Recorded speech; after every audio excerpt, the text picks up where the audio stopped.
Assalamualaikum warahmatullahi wabarakatuh dan salam sejahtera saya ucapkan kepada hadirin dan hadirat, penonton dan pendengar pembentangan saya pada hari ini. Tajuk pembentangan saya berkisar tentang penterjemahan idiom bahasa Inggeris ke bahasa Arab, analisis terhadap novel Sherlock Holmes karya Arthur Conan Doyle. Saya Ahmad Bashir Yazid. Kajian ini adalah hasil kerjasama dengan penyelia saya merangkap pensyarah yang saya hormati, Dr. Lubna Abdul Rahman.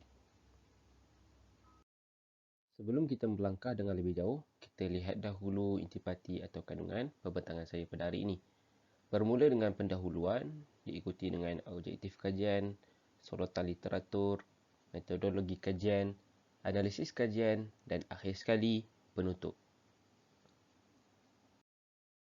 Kita mulakan dengan pendahuluan, bahasa, budaya, dan idiom. Sapir 1921 mendefinisikan bahasa dengan kaedah bukan naluri untuk manusia menyampaikan idea, emosi dan keinginan melalui ciptaan simbol-simbol yang lahir secara sedar. Ozlem dan lain-lain 2014. Bahasa dan budaya adalah dua entiti yang saling berkait rapat. Dalam penterjemahan di antara dua bahasa, ruang lingkupnya adalah mencakupi khazanah budaya dan masyarakat. Khairunnisa Said Ibrahim, 2008, bahasa merupakan alat komunikasi manusia. Adelnia dan Desterji, 2011, idiom merupakan satu daripada cabang perluasan bahasa yang sangat berkait rapat dengan budaya. Said 2012, acapkali makna ungkapan idiom tidak digambarkan pada patah perkataan yang membentuknya. Seterusnya, kita lihat pula kepada objektif kajian. Objektif kajian ini ada dua. Yang pertama, mengenal pasti idiom bahasa Inggeris yang terdapat dalam novel Sherlock Holmes karya Arthur Conan Doyle. Yang kedua, menganalisis ketepatan terjemahannya ke bahasa sasaran iaitu bahasa Arab. Seterusnya, kita lihat pula kepada suratan literatur. Chen 2009, idiom adalah suatu ungkapan yang mengandungi nilai budaya. Said 2012, ungkapan ini mempunyai pengertian baharu yang berlainan dengan pengertian literalnya dan mengandungi sesuatu yang kurang jelas berkaitan sesuatu budaya. Lafta 2015, idiom menjadi satu permasalahan besar dalam bidang penterjemahan. Jackson 1996 menjelaskan bahawa terdapat beberapa ciri utama idiom. Yang pertama, makna bagi suatu ungkapan idiom tidak boleh didapati daripada perkataan-perkataan yang membentuknya. Yang kedua, makna bagi ungkapan idiom tidak berbentuk literal. Dan yang ketiga, idiom ialah ungkapan berbentuk tetap. Arishan 2015 dan lain-lain, permasalahan dalam penterjemahan idiom terjadi kerana kurangnya jumlah padanan ungkapan antara bahasa sumber dan bahasa sasaran. Khalil 2018 dan lain-lain, cadangan utama yang dikemukakan dalam menterjemah ungkapan idiom adalah dengan cara parafrasa. Adelnia dan Desterji 2011 ada menyatakan 5 cadangan strategi menterjemah ungkapan idiom.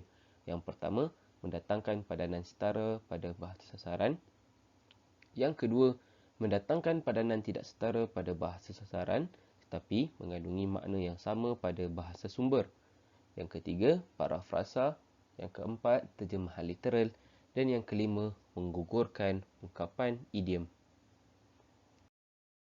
Seterusnya, kita lihat pula kepada metodologi kajian. Kajian ini merupakan kajian berbentuk kualitatif. Analisis huraian diterangkan secara deskriptif dan kajian ini mengguna pakai kerangka teori terjemahan berdasarkan makna Larson 1984 dengan melihat kepada bagan penterjemahan yang bermula dengan bahasa sumber, teks yang akan diterjemahkan, kemudian penafsiran makna dan makna, seterusnya pengungkapan kembali maknanya dan yang terakhir terjemahan kepada bahasa sasaran. Tiga kamus yang akan digunakan pakai dalam kajian ini iaitu yang pertama sekali thefreedictionary.com iaitu kamus bahasa Inggeris Yang kedua, idiom dictionary English Arabic, iaitu kamus bahasa Inggeris bahasa Arab. Dan yang ketiga ialah almaani.com, iaitu kamus bahasa Arab. Seterusnya kita beralih pula kepada analisis kajian. Dalam pembentangan kali ini, 5 bahan ataupun ungkapan idiom diketengahkan. Dalam menganalisis bahan-bahan ataupun ungkapan idiom ini, ada beberapa proses yang kita akan lalui, iaitu yang pertama sekali, kita akan mengenal pasti ungkapan idiom. Dan seterusnya, kita akan lihat situasi yang terlibat. Dan seterusnya, kita akan lihat makna dari kamus bahasa sumber, iaitu bahasa Inggeris, ataupun kamus dalam dua bahasa, iaitu Inggeris Arab, ataupun kamus dalam bahasa Arab. Dan akhir sekali, kita akan lihat komentar. Kita akan teliti satu demi satu. Kita mulakan dengan yang pertama. Ungkapan idiom yang pertama sekali ialah loshat, yang diterjemahkan kepada fakuldal amal. Situasinya ialah seorang lelaki dalam keadaan sedang menunggu dan memikirkan secara dalam di sebuah bilik, dan kemudiannya berputus asa tidak berapa lama selepas itu. Dalam kamus bahasa Inggeris, iaitu thefreedictionary.com, menjelaskan bahawa ungkapan idiom loshat bermaksud keadaan satu individu yang tidak bersemangat dan tawar hati dengan apa yang berlaku. Dalam kamus dua bahasa, loshat bermaksud keadaan satu individu yang sudah lemah tekadnya dan kecewa. Contohnya, don't lose heart, there's still a chance of winning. Dalam kamus bahasa Arab pula, faqadal amal membawa maksud putus asa ataupun kecewa. Komentar, penterjemah mengemukakan padanan setara bagi ungkapan idiom loshat seperti yang tertera di dalam jadual, walaupun bentuknya tidak mirip. Kita lihat pula kepada ungkapan idiom yang kedua, iaitu give you my word, yang diterjemahkan kepada a'tai tukar kalimati. Situasinya ialah seorang individu memberikan janjinya untuk menyimpan rahsia yang bertujuan untuk meyakinkan individu kedua. Dalam kamus bahasa Inggeris, give you my word bermaksud terdapat di dalam kata-katanya jaminan untuk berpegang teguh pada janji yang dimeterai. Dalam kamus bahasa, keadaan satu individu yang memberikan janjinya. Contohnya, I give you my word of honor that I will leave as soon as I have spoken to him. Dalam kamus bahasa Arab, a'tai tukar kalimati tidak terdapat ungkapan khas seperti berikut. Akan tetapi terdapat ungkapan a'talahul kalimah yang bermaksud membenarkannya untuk berkata. Komentar, pengkaji mencadangkan menggunakan strategi parafrasa dengan menggunakan pakai ungkapan a'iduka berbanding a'tai tukar kalimati. Hal ini demikian kerana penggunaannya lebih tepat dengan konteks bahasa Arab. Kita lihat pula kepada contoh yang ketiga ataupun ungkapan idiom yang ketiga, send my heart to my mouth, yang diterjemahkan kepada arsala qalbi ila fami. Situasinya ialah seorang individu berada di tempat yang sunyi sepi dan sayup-sayup dia terdengar suara yang ditakutinya, lalu tidak mahu mendengarnya. Dalam kamus bahasa Inggeris, send my heart to my mouth membawa maksud perasaan tidak keruan atau bimbang atau perasaan ketakutan yang melampau akibat kewujudan seorang individu atau sesuatu benda. Dalam kamus bahasa, keadaan satu individu yang ketakutan atau kebimbangan. Contohnya, my heart was in my mouth when I sat for the exam. Dalam kamus bahasa Arab, asal qalbi ila fami tidak ada ungkapan khas seperti berikut. Jadi komentar, pengkaji berpandangan terjemahan yang dikemukakan penterjemah kurang tepat kerana menggunakan strategi terjemahan literal. Berlaku kehilangan makna disebabkan penterjemahan literal tersebut. Pengkaji mencadangkan dua strategi, sama ada parafrasa atau menggugurkan ungkapan idiom tersebut. Kita lihat pula kepada ungkapan yang berikutnya, ungkapan idiom yang berikutnya, iaitu come to life, atau yang diterjemahkan kepada adat ilal hayah. Situasinya, seorang perempuan berada dalam keadaan tidak sedar disebabkan dadah. Beliau kemudiannya tersedar semasa orang ramai membawanya ke kereta api. Dalam kamus bahasa Inggeris, come to life bermaksud keadaan tersedar selepas pingsan atau tertidur atau sebagainya. Ungkapan ini juga membawa maksud sesuatu yang kaku menjadi hidup dan boleh bergerak-gerak.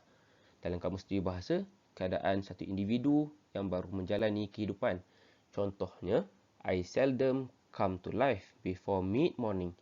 Dalam kamus bahasa Arab, menyatakan ada ilal hayah bermaksud keadaan seseorang yang kembali hidup atau kembali bernyawa atau kembali sedar. Komentar. Penterjemah telah menggunakan padanan setara semasa menterjemah ungkapan idiom come to life. Situasi ini menggambarkan keadaan seseorang individu yang kembali hidup selepas tidak sedar atau mati. Seterusnya, kita lihat pula kepada contoh yang berikutnya ataupun ungkapan idiom yang berikutnya. To get rid of yang diterjemahkan kepada takhallasa min. Situasinya ialah seorang lelaki sedang memikirkan cara supaya misinya untuk membunuh berjaya. Dalam kamus bahasa Inggeris, to get rid of membawa maksud perihal melepaskan sesuatu atau menghapuskan sesuatu.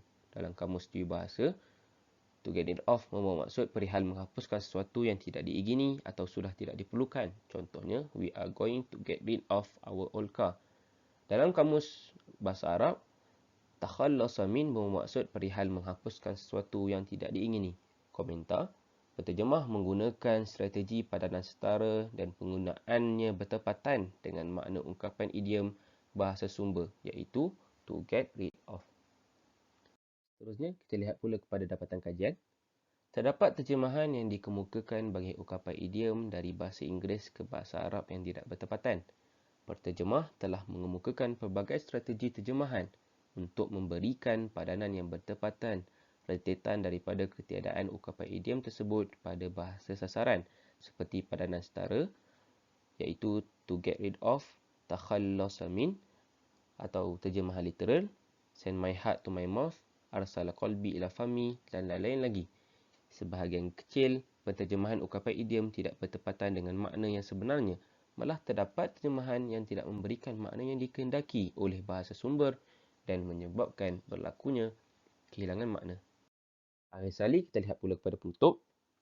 Penterjemahan ungkapan idiom memerlukan pengetahuan yang mendalam dalam bahasa sumber dan bahasa sasaran.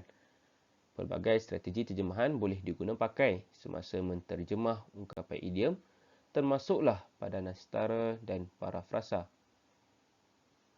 Penghayatan kepada budaya bahasa sumber dan sasaran memungkinkan penterjemahan yang berkualiti. Itu sahaja daripada saya. Wallahu a'lam. Assalamualaikum warahmatullahi wabarakatuh.